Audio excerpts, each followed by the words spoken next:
উচ্চ মাধ্যমিক সেমিস্টার 4 রাষ্ট্রবিজ্ঞান বা পলিটিক্যাল সায়েন্সের লাস্ট মিনিট ফাইনাল সাজেশন নিয়ে আজকের এই স্পেশাল ভিডিও। পরীক্ষার আগে কোন প্রশ্নগুলি তুমি দেখবে, কোন প্রশ্ন কতভাবে ঘুরিয়ে আসতে পারে ইত্যাদি সমস্ত বিষয় নিয়ে আজকের এই ভিডিওতে আলোচনা করা হয়েছে। তাই ভিডিওটিকে স্কিপ না করে প্রথম থেকে শেষ পর্যন্ত কন্টিনিউ দেখতে থাকো। ভিডিওটি ভালো থাকলে অবশ্যই একটি লাইক করো। এরকমই আরও নতুন নতুন ভিডিওর আপডেট সবার আগে পেতে চ্যানেলটিকে সাবস্ক্রাইব করে রাখতে একেবারেই ভুলো না। ইতিমধ্যে তোমরা দেখেছো এডুকেশন অর্থাৎ শিক্ষাবিজ্ঞান পরীক্ষায় আমার চ্যানেলে পোস্ট করা সাজেশন ভিডিও থেকে 100% কমন ছিল। আশা করি রাষ্ট্রবিজ্ঞানও তোমরা 100% নিশ্চিত কমন পাবে। তাহলে শুরু করা যাক আজকের ভিডিওর মূল আলোচ্য বিষয়। Chapter wise suggestion mark 4 and mark 6। প্রথমে আলোচনা করা হয়েছে মান 4-এর প্রশ্নগুলি নিয়ে, এরপর আলোচনা করা হবে মান 6-এর গুরুত্বপূর্ণ প্রশ্নগুলি নিয়ে। প্রথমে দেখে নাও মান 4-এর গুরুত্বপূর্ণ প্রশ্নগুলো।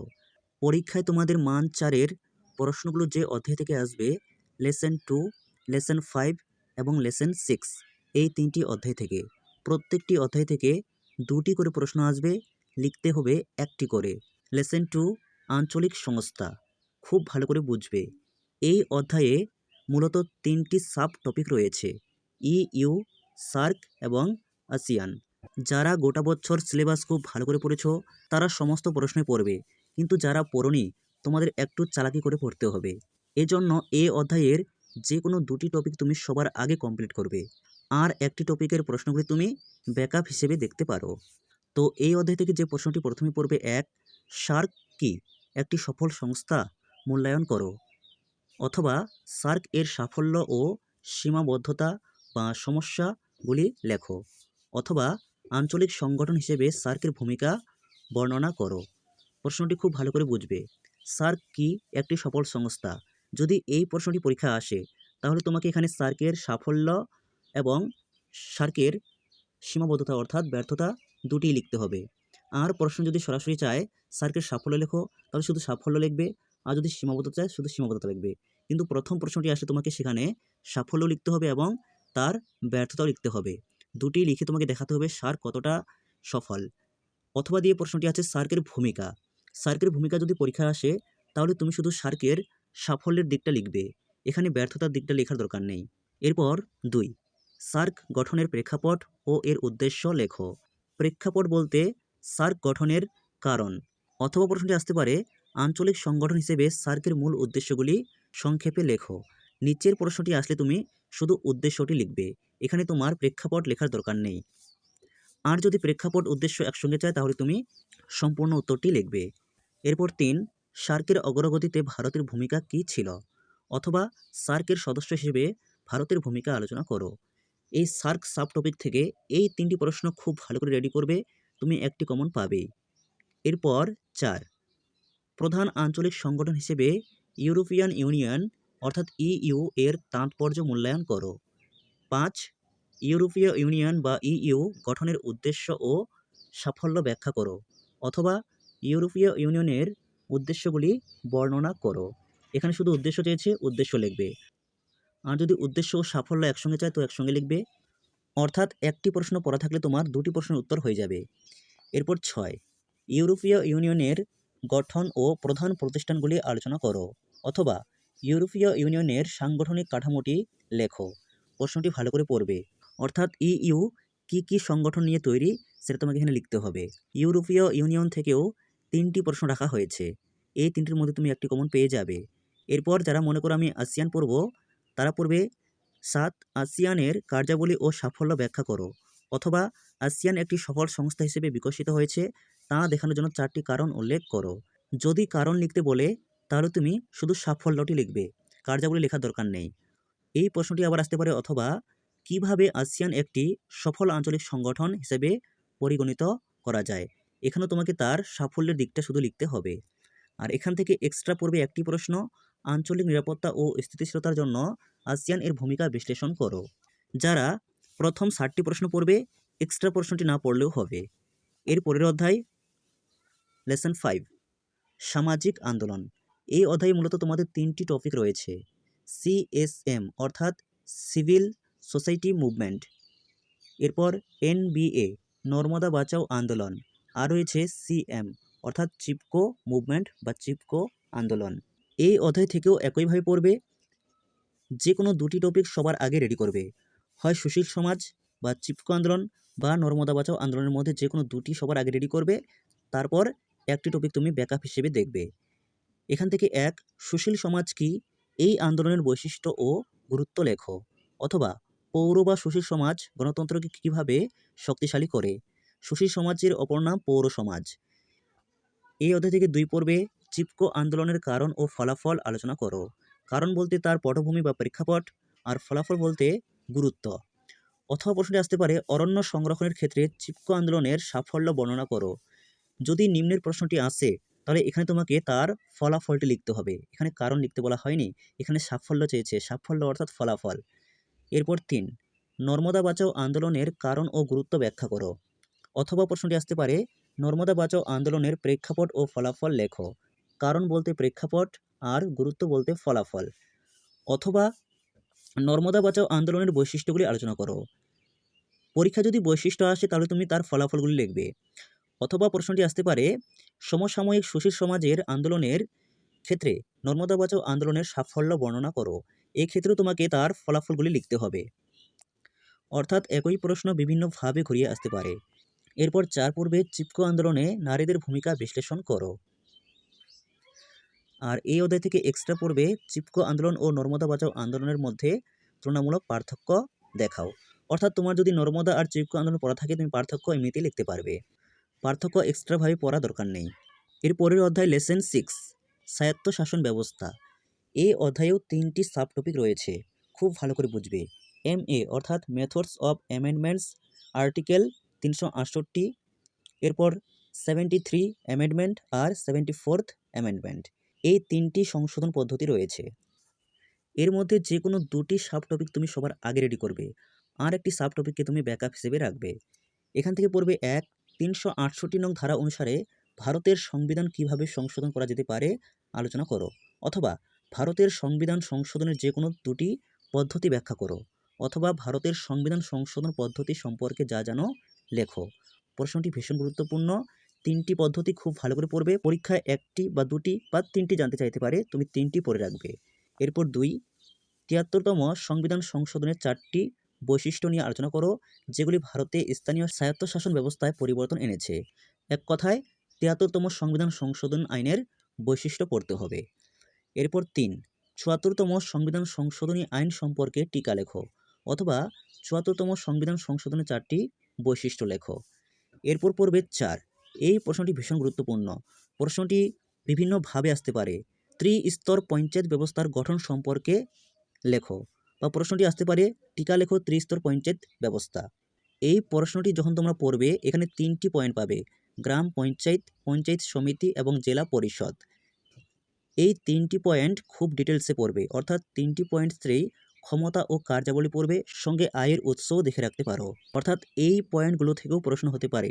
প্রশ্ন আসতেই পারে যে গ্রাম পঞ্চায়েতের ক্ষমতা ও কার্যাবলী লেখো, বা গ্রাম পঞ্চায়েতের আয়ের উৎস ও এর কার্যাবলী লেখো। এই জন্য এই প্রশ্নের উত্তরটি তোমাদের আমি ডিটেলসে দিয়েছি, যাতে একটা নোটস পড়লেই বাকি 3টি নোটসও এখান থেকে রেডি হয়ে যায়। এরপর ৫, কলকাতা কর্পোরেশনের মেয়রের ভূমিকা ব্যাখ্যা করো। খুবই গুরুত্বপূর্ণ। এই 5টি প্রশ্ন পড়া হয়ে গেলে তুমি চাইলে এক্সট্রা দেখে রাখতে পারো। পৌরসভার গঠন ও কার্যাবলী আলোচনা করো, অথবা ৭৪তম সংবিধান সংশোধনী আইনের আলোকে পৌর শাসন ব্যবস্থা অর্থাৎ মিউনিসিপ্যালিটি ও কর্পোরেশন এর গঠন, সঙ্গে কার্যাবলী ও আয়ের উৎস, এই 3টা জিনিস জাস্ট দেখে রাখবে। এই ছিল তোমাদের সম্পূর্ণ মান 4-এর গুরুত্বপূর্ণ প্রশ্নের সাজেশন। প্রশ্নগুলি খুব ভালো করে রেডি করো, এখান থেকে তোমরা প্রশ্ন কমন পাবেই। প্রশ্নের উত্তর পড়ার আগে কোন প্রশ্ন কতভাবে ঘুরিয়ে আসতে পারে সেটা সবার আগে খুব ভালো করে মনে রাখবে। এরপর দেখে নাও মার্ক 6-এর গুরুত্বপূর্ণ প্রশ্নগুলি। লেসন 1, লেসন 3 এবং লেসন 4, এই 3টি অধ্যায় থেকে তোমাদের মান 6-এর প্রশ্ন পরীক্ষায় আসবে, মোট 6টি। অর্থাৎ প্রত্যেকটি অধ্যায় থেকে 2টি করে প্রশ্ন আসবে, 6টি।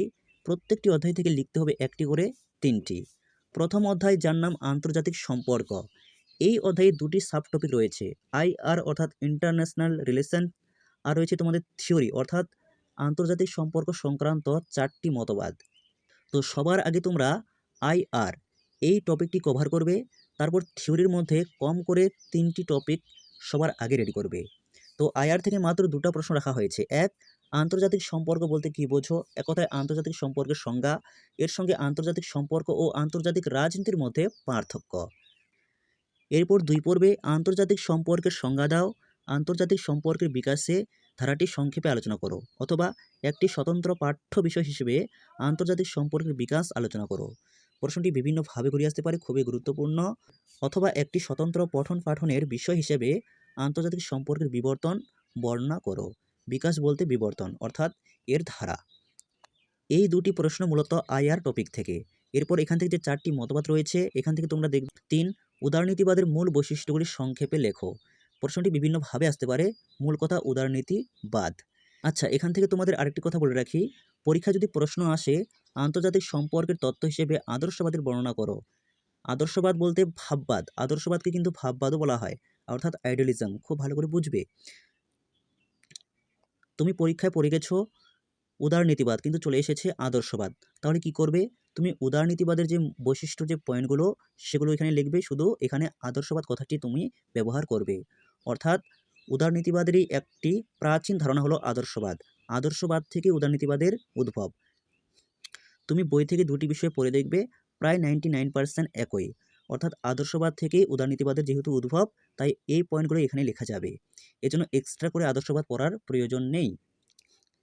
এরপর 4 পর্বে আন্তর্জাতিক সম্পর্কের তত্ত্ব হিসাবে বাস্তববাদ বলতে রিয়ালিজম এর বর্ণনা করো। এখানে তোমাদের আরেকটি প্রশ্ন রাখা হয়েছে, আন্তর্জাতিক সম্পর্কের তত্ত্ব হিসেবে বাস্তববাদ ও আদর্শবাদের তুলনামূলক পার্থক্য। অর্থাৎ তোমার যদি উদারনীতিবাদ পড়া থাকে, তুমি আদর্শবাদ লিখতে পারছ, আর তোমার যদি বাস্তববাদ পড়া থাকে, তাহলে তুমি আদর্শবাদ আর বাস্তববাদের মধ্যে পার্থক্যটি অনায়াসে লিখতে পারবে। আর এই অধ্যায় থেকে একটি প্রশ্ন মাত্র এক্সট্রা দেখবে, আন্তর্জাতিক সম্পর্কের তত্ত্ব হিসাবে মার্ক্সবাদের ব্যাখ্যা করো। মার্ক্সবাদ বা প্রশ্নটি আসতে পারে, মার্ক্সবাদ এর মূলনীতি বা মূল সূত্রগুলি আলোচনা করো। এই অধ্যায় থেকে মাত্র 4টি প্রশ্ন রেখেছি, খুব ভালো করে পড়ো, আর সম্ভব হলে এক্সট্রা প্রশ্নটি তুমি দেখে রাখবে। এরপর 3য় অধ্যায় বিশ্বায়ন। এখান থেকে পড়বে 1, বিশ্বায়নের সংজ্ঞা দাও, বিশ্বায়নের বিভিন্ন রূপ পর্যালোচনা করো। প্রশ্নটি খুবই গুরুত্বপূর্ণ, কিন্তু বিভিন্নভাবে আসতে পারে। অথবা বিশ্বায়ন কাকে বলে, বিশ্বায়নের প্রকৃতি আলোচনা করো। রূপ বলতে প্রকৃতি। অথবা আসতে পারে বিশ্বনের অর্থনৈতিক, রাজনৈতিক ও সাংস্কৃতিক দিকসমূহ লেখো। বিশ্বায়নের বিভিন্ন রূপ বলতেই 3টি জিনিস, অর্থনৈতিক, রাজনৈতিক, সাংস্কৃতিক। এই 3টি দিক খুব ভালো করে পড়বে। অথবা প্রশ্নটি আসতে পারে, বিশ্বায়নের অর্থনৈতিক, সাংস্কৃতিক, রাজনৈতিক প্রভাব সম্পর্কে আলোচনা করো। বা তোমাকে 3টি না দিয়ে যে কোনো 2টি দিতে পারে, যে অর্থনৈতিক দিকটি আলোচনা করো বা অর্থনৈতিক ও সাংস্কৃতিক দিকটি আলোচনা করো। যেভাবে আসুক তুমি লিখতে পারবে। এরপর 2, বিশ্বায়নের বৈশিষ্ট্য ও ফলাফল লেখো, অথবা বিশ্বায়নের মূল বৈশিষ্ট্যগুলি বর্ণনা করো। এই প্রশ্নটিও গুরুত্বপূর্ণ। আর 3 পর্বে ভারতের উপর বিশ্বায়নের প্রভাব আলোচনা করো, অথবা ভারতে বিশ্বায়নের প্রভাব বা ফলাফলগুলি বর্ণনা করো। অথবা এই প্রশ্নটি আরও ঘুরে আসতে পারে, 1991 এর দশকে ভারতের উপর বিশ্বায়নের প্রভাব কি, লেখো। এই প্রশ্নের উত্তর লেখার জন্য তুমি 1 নম্বরে যে প্রশ্নটি দেখানো হলো, এখানে যে তুমি পড়েছো অর্থনৈতিক, সাংস্কৃতিক, রাজনৈতিক, সেই পয়েন্টগুলোই ওখানে লিখলেই হয়ে যাবে। আর এই অধ্যায় থেকে এক্সট্রা দেখবে, বিশ্বায়নের ইতিবাচক ও নেতিবাচক প্রভাব আলোচনা করো। বা প্রশ্নটি অন্যভাবে আসতে পারে, বিশ্বায়নের পক্ষে ও বিপক্ষে যুক্তি দাও। এর পরের অধ্যায় 4র্থ অধ্যায়, ভারত সরকারের বিভিন্ন বিভাগসমূহ। এই লেসন 4-এ তোমাদের 3টি সাব টপিক রয়েছে, শাসন বিভাগ, আইন বিভাগ এবং বিচার বিভাগ। যে কোনো 2টি বিভাগ তুমি সবার আগে খুব ভালো করে পড়বে। আর একটি বিভাগের প্রশ্ন তুমি এমনি দেখে রাখতে পারো তোমার ব্যাকআপ হিসেবে। যাদের পক্ষে পড়া সম্ভব পড়বে, নচেত না পড়লেও তুমি পরীক্ষায় কমন পেয়ে যাবে। তোমাকে যে কোনো 2টি টপিক সবার আগে রেডি করতে হবে। 4.1 শাসন বিভাগ। এখান থেকে পড়বে 1, ভারতের প্রধানমন্ত্রীর ক্ষমতা ও কার্যাবলী আলোচনা করো। 2, ভারতের রাষ্ট্রপতির ক্ষমতা ও কার্যাবলী আলোচনা করো, অথবা রাষ্ট্রপতির জরুরি অবস্থা সম্পর্কিত ক্ষমতা বর্ণনা করো। যদি অথবা দিয়ে প্রশ্নটি আসে, তাহলে রাষ্ট্রপতির যে তুমি নোটটি পড়েছো তার ভূমিকা এবং উপসংহার সেম রাখবে। এখানে শুধু জরুরি অবস্থা সম্পর্কিত ক্ষমতাটি তোমাকে অ্যাড করতে হবে, বাদবাকি একই থাকবে। 3 পর্বে ভারতের কোনো একটি অঙ্গরাজ্যের রাজ্যপালের ক্ষমতা ও পদমর্যাদা আলোচনা করো। আর এক্সট্রা ভারতের যে কোনো রাজ্যের মুখ্যমন্ত্রীর ক্ষমতা ও পদমর্যাদা আলোচনা করো। এই অধ্যায় থেকে মাত্র 3টি প্রশ্ন আর একটি এক্সট্রা। এই অধ্যায় থেকে 2টি প্রশ্ন দেখলেই হয়ে যায়। অর্থাৎ তোমার যদি প্রধানমন্ত্রী পড়া থাকে, তুমি মুখ্যমন্ত্রী লিখতে পারবে, কারণ প্রধানমন্ত্রী এবং মুখ্যমন্ত্রীর কাজ প্রায় একই। প্রধানমন্ত্রীর কাজ শুধু কেন্দ্রের ক্ষেত্রে আর মুখ্যমন্ত্রীর কাজ রাজ্যের ক্ষেত্রে। একইভাবে রাষ্ট্রপতির ক্ষমতা কার্যাবলী পড়া থাকলে তুমি রাজ্যপালের ক্ষমতা ও কার্যাবলী লিখতে পারবে। এরপর 4.2 আইন বিভাগ, এখান থেকেও 3টি প্রশ্ন রাখা হয়েছে। 1. ভারতীয় পার্লামেন্টের ক্ষমতা ও কার্যাবলী আলোচনা করো, অথবা আসতে পারে পার্লামেন্টের গুরুত্বপূর্ণ কাজগুলি আলোচনা করো। 2 পর্বে ভারতের পার্লামেন্টের উভয় কক্ষের সম্পর্ক ব্যাখ্যা করো, অথবা ভারতের সংসদের লোকসভা এবং রাজ্যসভার পারস্পরিক সম্পর্ক ব্যাখ্যা করো। উভয় কক্ষ বলতে আমরা জানি ভারতীয় পার্লামেন্টে 2টি হাউস রয়েছে, আপার হাউস অ্যান্ড লোয়ার হাউস, অর্থাৎ রাজ্যসভা এবং লোকসভা। এদের মধ্যে সম্পর্ককে লিখতে হবে, খুবই গুরুত্বপূর্ণ। 3 পর্বে পশ্চিমবঙ্গের বিধানসভার অধ্যক্ষের ভূমিকা পর্যালোচনা করো। পশ্চিমবঙ্গের বিধানসভার অধ্যক্ষের ভূমিকা তুমি যদি পড়ে রাখো, তাহলে লোকসভার যে স্পিকার তার ক্ষমতা কার্যাবলী তুমি লিখতে পারবে। আর এক্সট্রা পর্বে এখান থেকে ভারতীয় পার্লামেন্টের আইন পাসের পদ্ধতি ব্যাখ্যা করো। এরপর 4.3 বিচার বিভাগ, এখান থেকে পড়বে 1. ভারতের সুপ্রিম কোর্টের গঠন ও কার্যাবলী আলোচনা করো, অথবা মৌলিক অধিকারের সংরক্ষক এবং সংবিধানের অভিভাবক হিসাবে ভারতের সুপ্রিম কোর্টের ভূমিকা মূল্যায়ন করো। প্রশ্নটি প্রায় একই, শুধু ভূমিকা এবং উপসংহার একই করে লিখতে হবে। তোমাদের আমি মৌলিক অধিকারের সংরক্ষক এই পাঠটি গ্রুপে পাঠিয়ে দেব। 2. ভারতের হাইকোর্টের গঠন ও কার্যাবলী ব্যাখ্যা করো, অথবা ভারতের কোনো একটি অঙ্গরাজ্যের হাইকোর্টের গঠন ও কার্যাবলীর উপর একটি টিকা লেখো। আর 3 পর্বে জনস্বার্থ মামলা অর্থাৎ PILS সম্বন্ধে টিকা লেখো। আর এই অধ্যায় থেকে এক্সট্রা ক্রেতা সুরক্ষা আদালতের উপর টিকা। এই ছিল তোমাদের মান 4 এবং মান 6 এর সম্পূর্ণ সাজেশন। সাজেশনে থাকা প্রত্যেকটি প্রশ্ন খুবই গুরুত্বপূর্ণ, খুব ভালো করে পড়ো, তোমরা উপকৃত হবেই হবে।